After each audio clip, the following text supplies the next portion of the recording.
Feliz y bendecido día, aprendiendo un curso de milagros.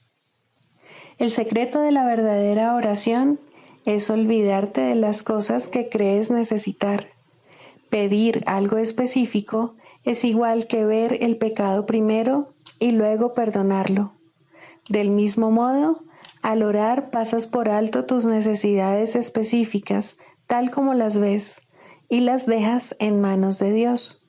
Ahí se convierten en los regalos que le haces, pues le dicen que no antepondrás otros dioses a Él, ni que quieres otro amor que el suyo. Este libro es un comienzo, no un final. Del prefacio, que postula, párrafo 3.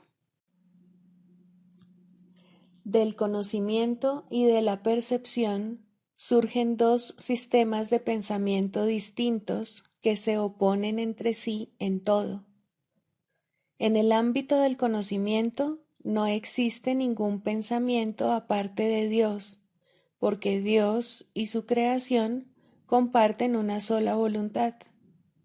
El mundo de la percepción, por otra parte, se basa en la creencia en opuestos, en voluntades separadas y en el perpetuo conflicto que existe entre ellas y Dios. Lo que la percepción ve y oye parece real porque sólo admite en la conciencia aquello que concuerda con los deseos del perceptor. Esto da lugar a un mundo de ilusiones, mundo que es necesario defender sin descanso, precisamente porque no es real.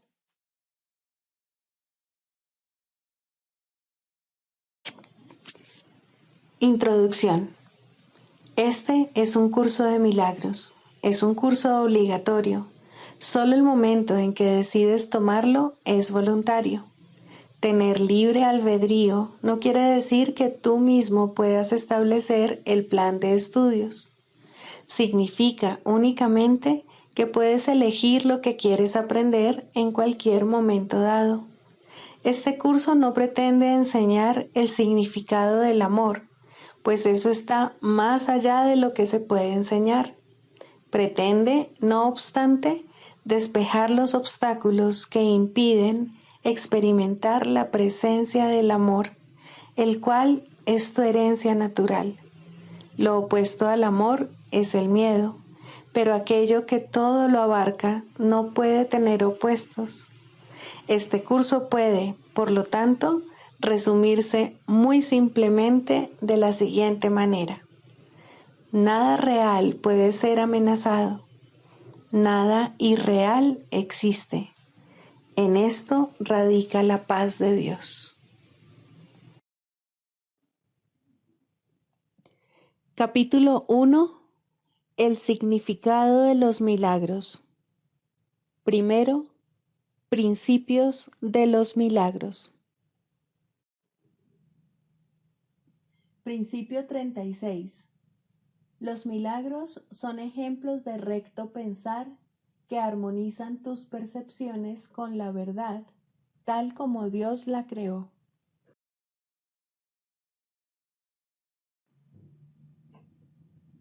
Capítulo 5. Curación y plenitud. Quinto. El uso que el ego hace de la culpabilidad. Tal vez algunos de nuestros conceptos se vuelvan más claros y significativos para ti si aclaramos el uso que el ego hace de la culpabilidad. El ego tiene un propósito, al igual que el Espíritu Santo. El propósito del ego es infundir miedo, porque solo los que tienen miedo pueden ser egoístas. La lógica del ego es tan impecable como la del Espíritu Santo, ya que tu mente tiene a su disposición los medios para ponerse de parte del cielo o de la tierra, según elija. Pero una vez más, recuerda que ambos se encuentran en ti. En el cielo no hay culpabilidad, porque el reino se alcanza por medio de la expiación, la cual te libera para que puedas crear. La palabra crear es apropiada en este contexto porque una vez que el Espíritu Santo deshace lo que tú has hecho, se restaura el residuo bendito y, por consiguiente, éste continúa creando. Lo que es verdaderamente bendito es incapaz de producir culpabilidad y solo puede producir dicha. Esto hace que sea invulnerable al ego porque su paz es inexpugnable. Lo verdaderamente bendito no es susceptible de ser alterado debido a la plenitud de la que goza. La culpabilidad siempre altera. Todo lo que genera miedo produce disensión porque obedece las leyes de la división. Si el ego es el símbolo de la separación, es también el símbolo de la culpabilidad. La culpabilidad es más que simplemente algo ajeno a Dios. Es el símbolo del ataque contra Dios. Este concepto no tiene ningún sentido excepto para el ego, pero no subestimes el poder que el ego le aporta al creer en él. Esta es la creencia de donde procede toda culpabilidad. El ego es la parte de la mente que cree en la división. ¿Cómo iba a poder una parte de Dios separarse de él sin creer que lo está atacando? Hablamos anteriormente del problema de la autoridad y dijimos que se basa en el concepto de que es posible usurpar el poder de Dios. El ego cree que eso es lo que tú hiciste porque cree que tú eres él. Si te identificas con el ego, no podrás sino percibirte a ti mismo como culpable. Siempre que le hagas caso al ego, experimentarás culpabilidad y temerás ser castigado. El ego es literalmente un pensamiento atemorizante. Por muy ridícula que sea para una mente sana la idea de atacar a Dios, nunca olvides que el ego es demente. Representa un sistema de conceptos ilusorios y habla en su nombre. Hacerle caso a la voz del ego significa que crees que es posible atacar a Dios y que has arrancado una parte de él y te has apoderado de ella. De ahí procede el miedo a las represalias externas, ya que el sentimiento de culpabilidad es tan intenso que tiene que ser proyectado. Todo lo que aceptas en tu mente se vuelve real para ti. Es tu aceptación lo que le confiere realidad. El permitirle la entrada al ego en tu mente y entronarlo allí es lo que lo convierte en tu realidad. Eso se debe a que la mente es capaz de crear realidad o de fabricar ilusiones. Dije anteriormente que tienes que aprender a pensar con Dios. Pensar con Él es pensar como Él, lo cual produce dicha y no culpabilidad porque es algo natural. La culpabilidad es un signo inequívoco de que tu pensamiento no es natural. El pensamiento que no es natural va siempre acompañado de culpabilidad porque es la creencia en el pecado. El ego no percibe el pecado como una falta de amor, sino como un decidido acto de agresión. Esto es necesario para su supervivencia porque, tan pronto como consideres que el pecado es una insuficiencia, tratarás automáticamente de remediar la situación. Y lo lograrás. Para el ego eso es la perdición, pero tú tienes que aprender a verlo como tu emancipación. La mente que está libre de culpa no puede sufrir. Al estar sana, sana a su vez al cuerpo porque ella misma ha sanado. Las enfermedades son inconcebibles para la mente sana, ya que no puede concebir atacar a nada ni a nadie. Dije antes que la enfermedad es una forma de magia.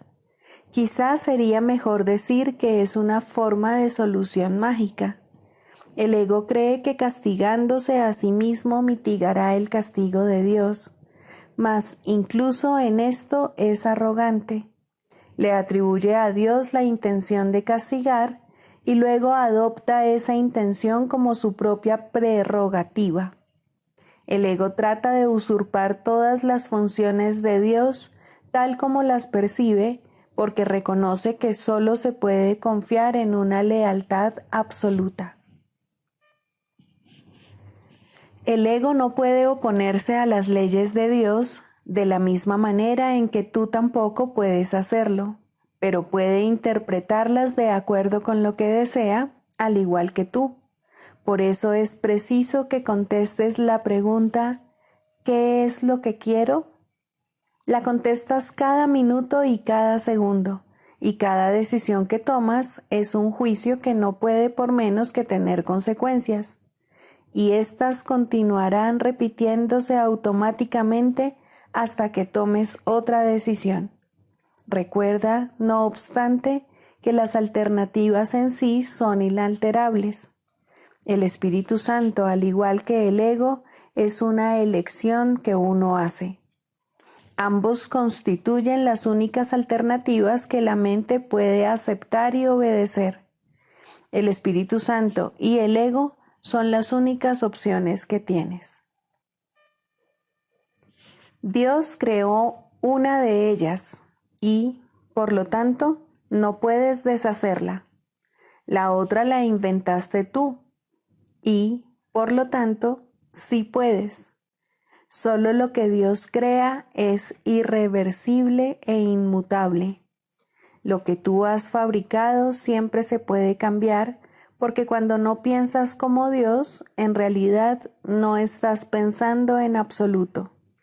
Las ideas ilusorias no son pensamientos reales, si bien puedes creer en ellas, pero eso es un error. La función del pensamiento procede de Dios y reside en Dios. Puesto que formas parte de su pensamiento, no puedes pensar separado de él. El pensamiento irracional es pensamiento desordenado. Dios mismo pone orden en tu pensamiento porque tu pensamiento fue creado por Él. Los sentimientos de culpabilidad son siempre señal de que desconoces esto. Muestran asimismo que crees que puedes pensar separado de Dios y que deseas hacerlo.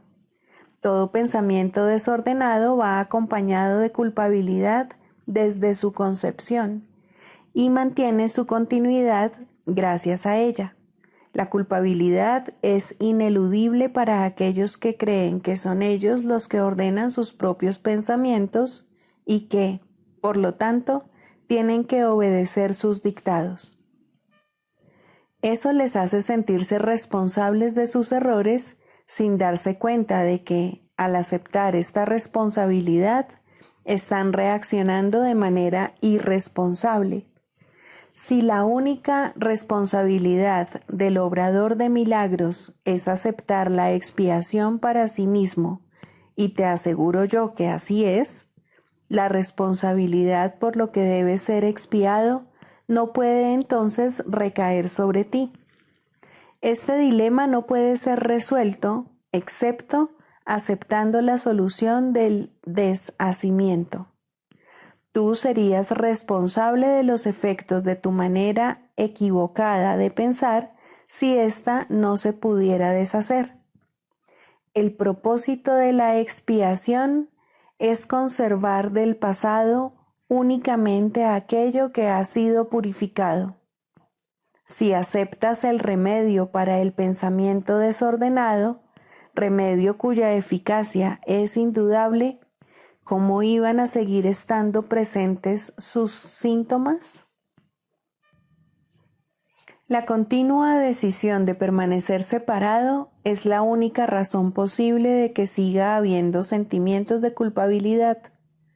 Hemos dicho esto antes, pero no subrayamos los resultados destructivos de tal decisión.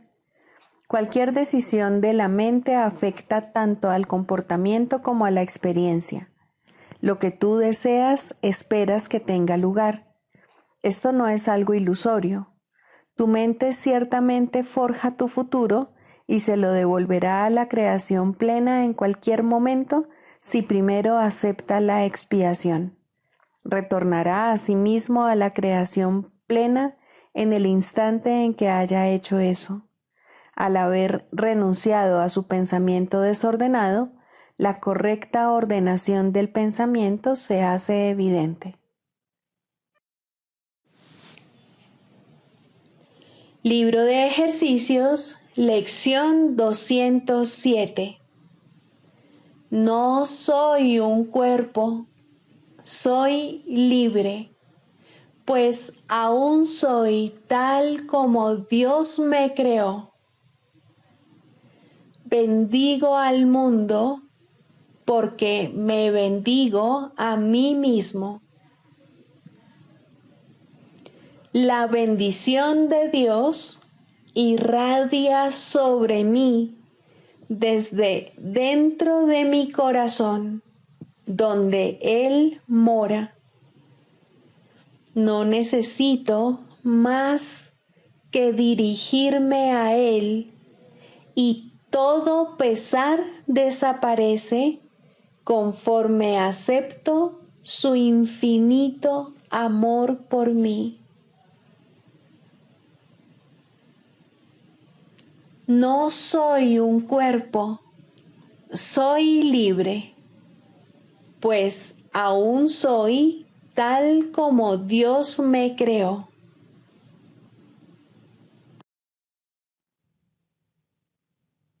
Del Manual para el Maestro, pregunta 4. ¿Cuáles son las características de los maestros de Dios? 6. Indefensión. Los maestros de Dios han aprendido a ser sencillos. No tienen sueños que tengan que defender contra la verdad. No tratan de forjarse a sí mismos. Su júbilo procede de saber quién los creó. ¿Y es acaso necesario defender lo que Dios creó? Nadie puede convertirse en un maestro de Dios avanzado hasta que no comprenda plenamente que las defensas no son más que absurdos guardianes de ilusiones descabelladas. Cuanto más grotesco es el sueño, más formidables y poderosas parecen ser sus defensas. Sin embargo, el Maestro de Dios acepta finalmente mirar más allá de ellas. Se da cuenta de que allí no había nada. Lentamente, al principio, permite que se le desengañe, pero a medida que su confianza aumenta, aprende más rápido. Cuando se abandonan las defensas, no se experimenta peligro. Lo que se experimenta es seguridad.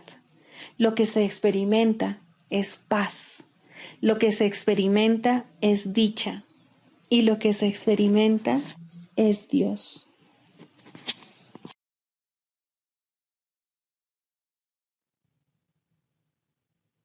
Manual para el Maestro, pregunta 26. ¿Es posible llegar a Dios directamente? Sin duda alguna, pues no hay ninguna distancia entre Él y su Hijo. Su conciencia se encuentra en la memoria de todo el mundo y su palabra está impresa en el corazón de todos. No obstante, dicha conciencia y dicha memoria solo podrán traspasar el umbral del reconocimiento cuando se hayan eliminado todos los obstáculos que se oponen a la verdad. Mas, ¿para cuántos es este el caso? De ahí que los maestros de Dios sean necesarios. Y aunque éstos no han alcanzado todavía el entendimiento necesario, se han unido a otros. Esto es lo que los diferencia del resto del mundo, y esto es lo que permite que otros abandonen el mundo con ellos. Solos no son nada, pero en su unión reside el poder de Dios. Hay quienes han llegado a Dios directamente al haber dejado atrás todo límite mundano y al haber recordado perfectamente su propia identidad. A estos se le podría llamar los maestros de maestros, porque, aunque ya no se les puede ver, todavía se puede invocar su imagen, y aparecerán en el momento y en el lugar en que pueda ser de utilidad que lo hagan. A quienes su aparición les podría atemorizar, les dan sus ideas. Nadie puede invocarlos en vano. No hay nadie de quien ellos no sean conscientes. Son conscientes de todas las necesidades y reconocen y pasan por alto todos los errores. Llegará un día en que todo esto se entenderá claramente. Mientras tanto, ellos les dan todos sus dones a los maestros de Dios que acuden a ellos en busca de ayuda, pidiendo todas las cosas en el nombre de ellos y en ningún otro. Es posible que en algunas ocasiones un maestro de Dios tenga una breve experiencia de unión directa con Dios. Sin embargo, es casi imposible que en este mundo una experiencia así pueda perdurar. Tal vez se pueda alcanzar tras mucha devoción y dedicación, y luego mantenerse durante gran parte de la estancia en la tierra. Mas esto es tan raro que no se puede considerar una meta realista.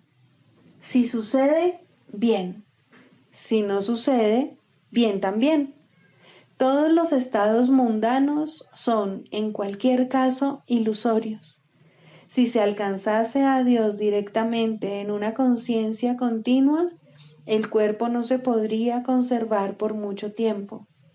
Aquellos que han abandonado el cuerpo con el único propósito de ser de ayuda a los que aún están aquí son en verdad muy pocos, y ellos necesitan ayudantes que aún se encuentren en cautiverio y que aún estén dormidos, para que con su despertar pueda oírse la voz de Dios. No te desesperes, pues, por causa de tus limitaciones. Tu función es escapar de ellas, no que no las tengas. Si quieres ser oído por los que sufren, tienes que hablar su lengua. Si quieres ser un salvador, tienes que entender de qué es de lo que hay que escapar. La salvación no es algo teórico.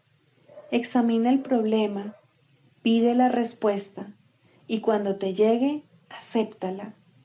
No tardará mucho en llegar. Se te proveerá de toda la ayuda que estés dispuesto a aceptar y toda necesidad que tengas será satisfecha. Por lo tanto, no nos preocupemos demasiado por objetivos para los que todavía no estás listo. Dios te acepta en el nivel en el que estás y te da la bienvenida. ¿Qué más puedes desear cuando esto es todo lo que necesitas?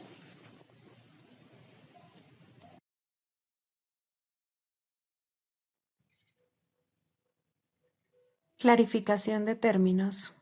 Introducción.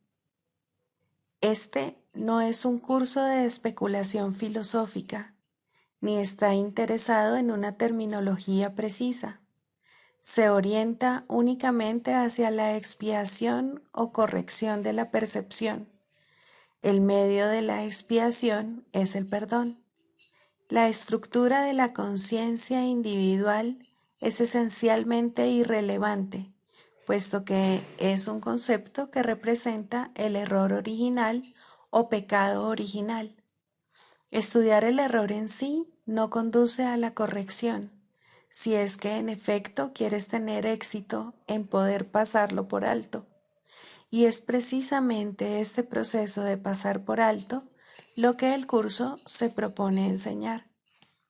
Todos los términos son potencialmente polémicos y quienes buscan controversia la encontrarán, mas quienes buscan clarificación también la encontrarán. Deben estar dispuestos, no obstante, a ignorar la controversia, reconociendo que es una defensa contra la verdad que se manifiesta en forma de maniobras dilatorias. Los argumentos teológicos como tales son necesariamente polémicos, ya que dependen de creencias y, por lo tanto, pueden ser aceptados o rechazados. Una teología universal es imposible, mientras que una experiencia universal no solo es posible, sino necesaria. Alcanzar esa experiencia es lo que el curso se propone.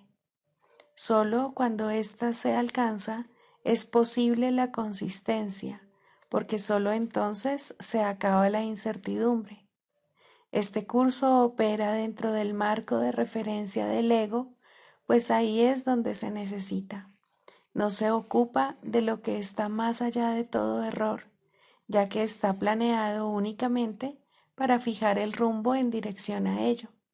Por lo tanto, se vale de palabras, las cuales son simbólicas y no pueden expresar lo que se encuentra más allá de todo símbolo.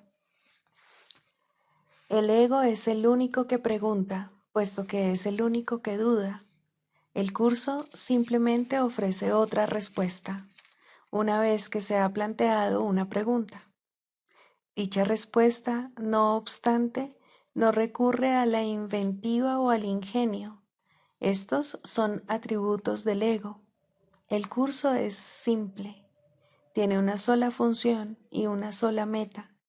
Solo en eso es totalmente consistente, pues solo eso puede ser consistente.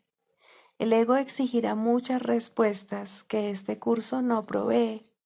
El curso no reconoce como preguntas aquellas que solo tienen la apariencia de preguntas, pero que son imposibles de contestar. El ego puede preguntar ¿cómo sucedió lo imposible? ¿A qué le ocurrió lo imposible? Y lo puede preguntar de muchas maneras, mas no hay una respuesta para ello, solo una experiencia. Busca solo esta y no permitas que la teología te retrase. Notarás que el énfasis que el curso pone en las cuestiones estructurales es muy breve y solo tiene lugar al principio. Dicho énfasis desaparece muy pronto para dar paso a la enseñanza central. Sin embargo, puesto que has pedido aclaraciones, a continuación se ofrecen unas cuantas para algunos de los términos utilizados. Psicoterapia, segundo, el proceso de la psicoterapia. Introducción. La psicoterapia es un proceso que cambia la visión del yo. A lo sumo, este nuevo yo es un concepto de sí mismo más beneficioso, pero no puede esperarse que la psicoterapia establezca qué es realidad. Esa no es su función. Si logra abrirle paso a la realidad, ha alcanzado su máximo éxito. Toda su función, al final, consiste en ayudar al paciente a manejar un error fundamental, la creencia de que la ira le ofrece algo que en realidad desea y de que al justificar el ataque se está protegiendo a sí mismo. En la medida en que llegue a darse cuenta de que esto es un error, en esa misma medida se ha salvado realmente. Los pacientes no entran en una relación terapéutica con este objetivo en mente. Por el contrario, tales conceptos significan poco para ellos o no necesitarían ayuda. Su objetivo es ser capaces de conservar su concepto del yo exactamente como está, pero sin el sufrimiento que ello conlleva.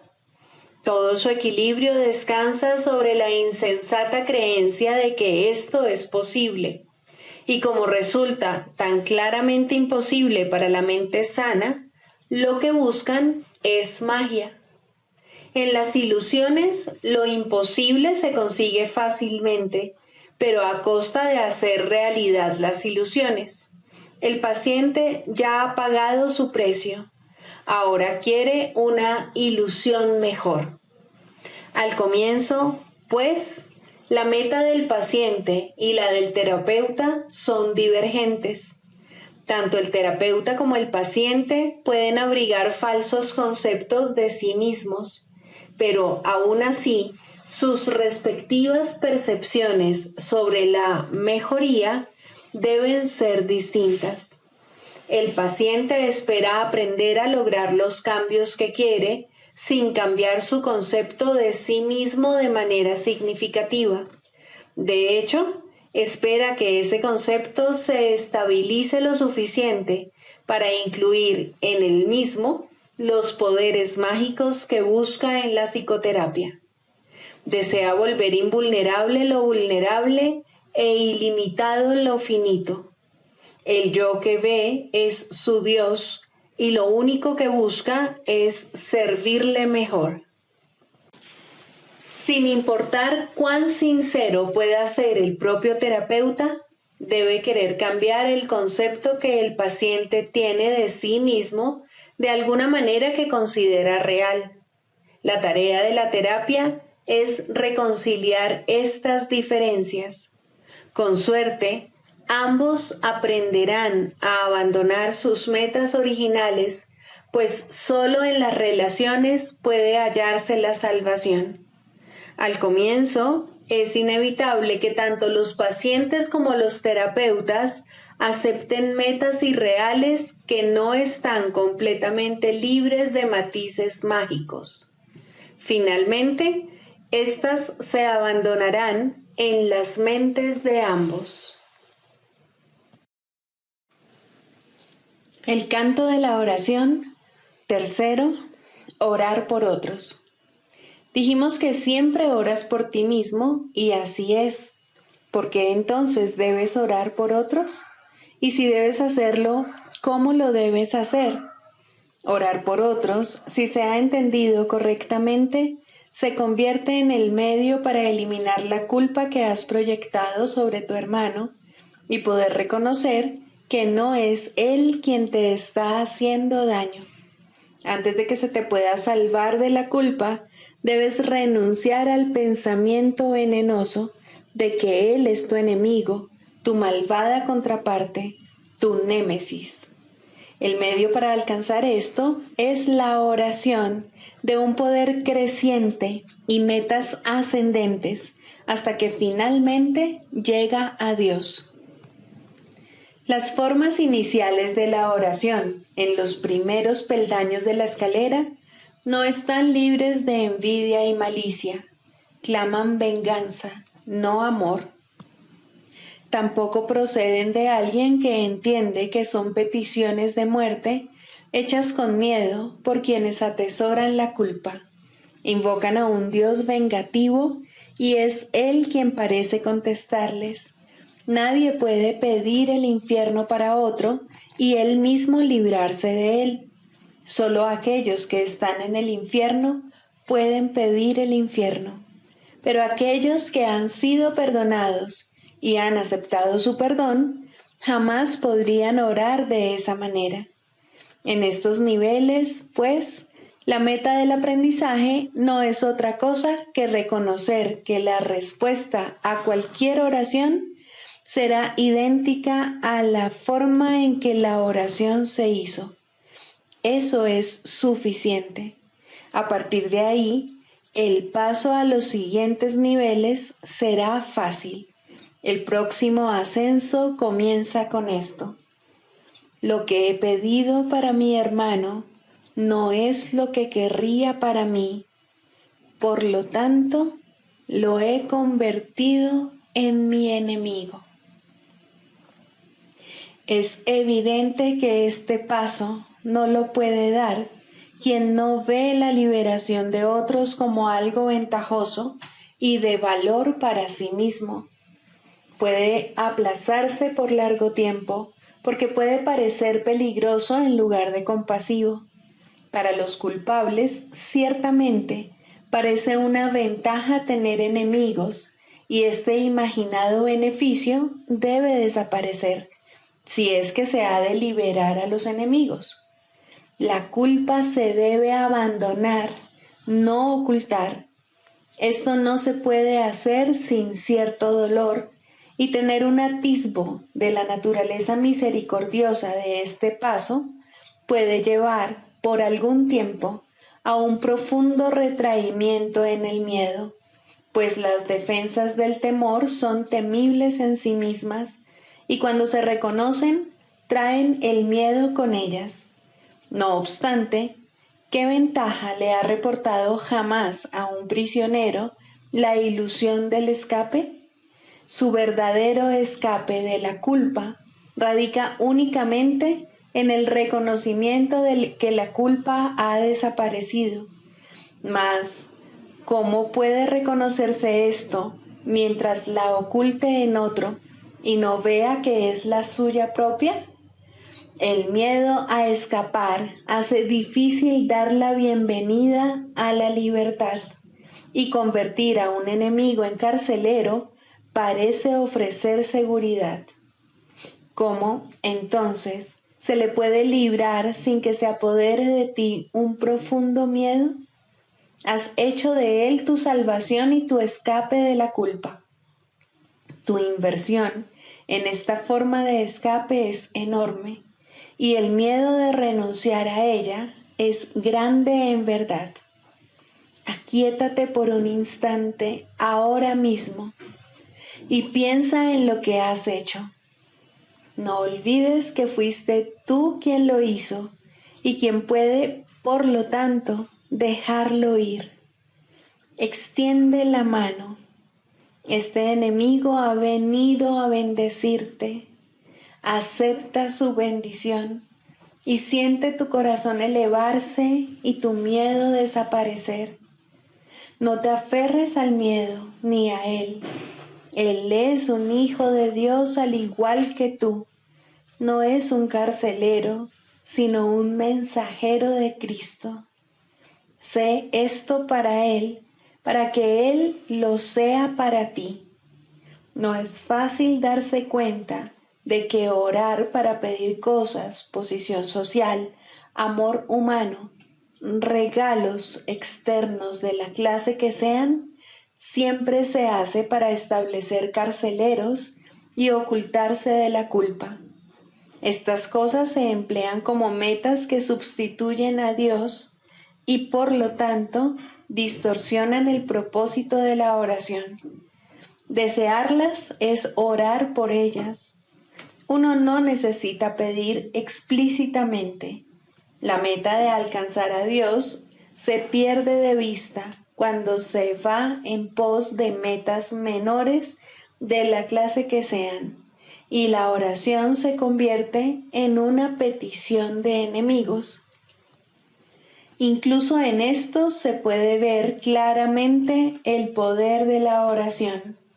Nadie que desee un enemigo dejará de encontrarlo, mas con igual seguridad perderá de vista la única meta real que se le ofrece. Piensa en el costo que ello supone y compréndelo bien. Todas las demás metas son a costa de Dios. Sigamos a Jesús haciendo del perdón algo tan natural como respirar y algo tan vital como el aire. Amén.